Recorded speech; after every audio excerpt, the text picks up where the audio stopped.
Bible Story Time for little ones in Christ.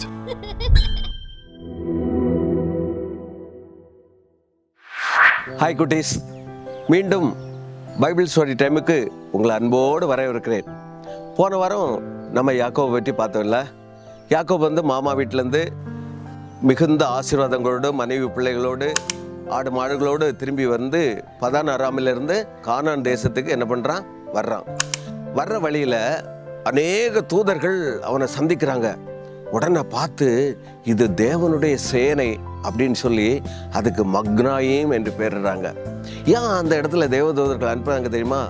ஏற்கனவே நமக்கு தெரியும், ஏசா என்ன பண்ணுறான், கோபத்தில் இருக்கிறான். ஏசாவை யாக்கோபு 2 தடவை ஏமாற்றிட்டான். ஒரு டைமில் என்ன பண்ணுறான், சேஷ்டபுத்திர பாகத்தை வாங்கிட்டான். 2வது தன்னுடைய தகப்பனிடத்திலிருந்து எல்லா ஆசீர்வாதத்தையும் வாங்கினான். சரி, அந்த இடத்துல தேவதூதர்கள் அப்படியே பெரிய சேரையாக இருந்தோன்னே அவன் மக்னாயிம்னு பேர் வச்சுட்டு அப்படியே திரும்பி பார்க்கும்போது தம்பி தங்கச்சி அங்கேருந்து ஏசா 400 பேருடன் வர்றாங்க.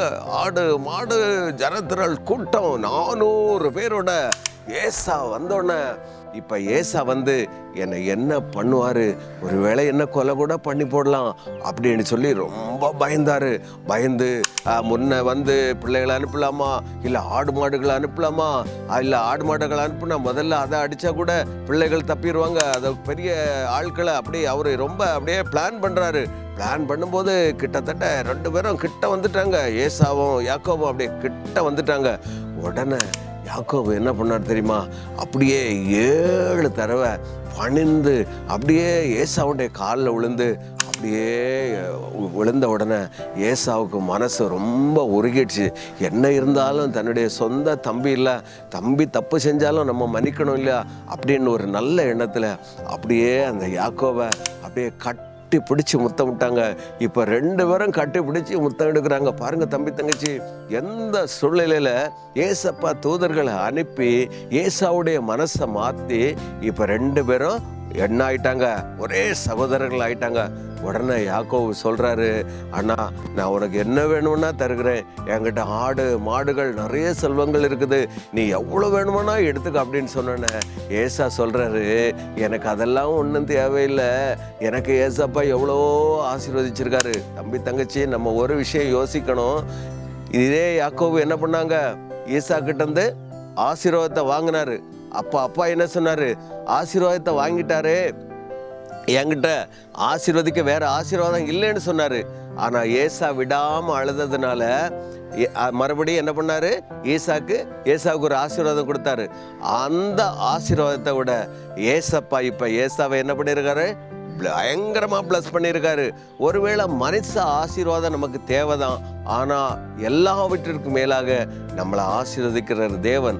உடனே ஏசா சொன்னாரு, என்கிட்ட வேண்டிய மட்டும் இருக்குது, நீ சந்தோஷமா நீ பத்திரமா போ அப்படின்னு சொன்னோன்னே கானான் தேசத்துக்கு திரும்பி போனாரு. தம்பி தங்கச்சி, இந்த கதையிலேருந்து நமக்கு என்ன தெரியுது, நம்ம ஒரு நேரத்தில் யாருக்காவது தப்பு பண்ணியிருந்தோம்னா ஒரு நேரத்தில் அவங்கள்ட்ட என்ன பண்ண வேண்டியது இருக்குது, பணிய வேண்டியது இருக்கு. இந்த ஸ்டோரியிலேருந்து பாருங்க, யாக்கோபு தன்னுடைய இதனால என்ன பண்ணான், 2 தடவை ஏமாத்திட்டான். ஆனாலும் கடைசி நேரத்தில் அதே ஏசாவிட்ட என்ன பண்ணோன்னு சாரி கேட்க வேண்டிய ஒரு சூழ்நிலை. எந்த சூழ்நிலையில் நம்ம இருந்தாலும் நம்ம தப்பு பண்ணனா கண்டிப்பாக சாரி கேட்கணும், ஏசப்பாவிட்டையும் சாரி கேட்கணும். ஏன்னா அவர் சொல்லியிருக்காரு, உன் பாவத்தை நினையாதிருப்பேன்னு சொல்லியிருக்காங்க. அதனால தன்னுடைய பாவங்களை மறைக்கிறவன் வாழ்வடைய மாட்டான்னு சொல்லியிருக்காங்க. அதனால நம்ம எந்த சூழ்நிலையிலையும் நம்ம என்னக்கூடாது, மற்றவங்களை ஏமாற்றக்கூடாது, பொய் சொல்லக்கூடாது.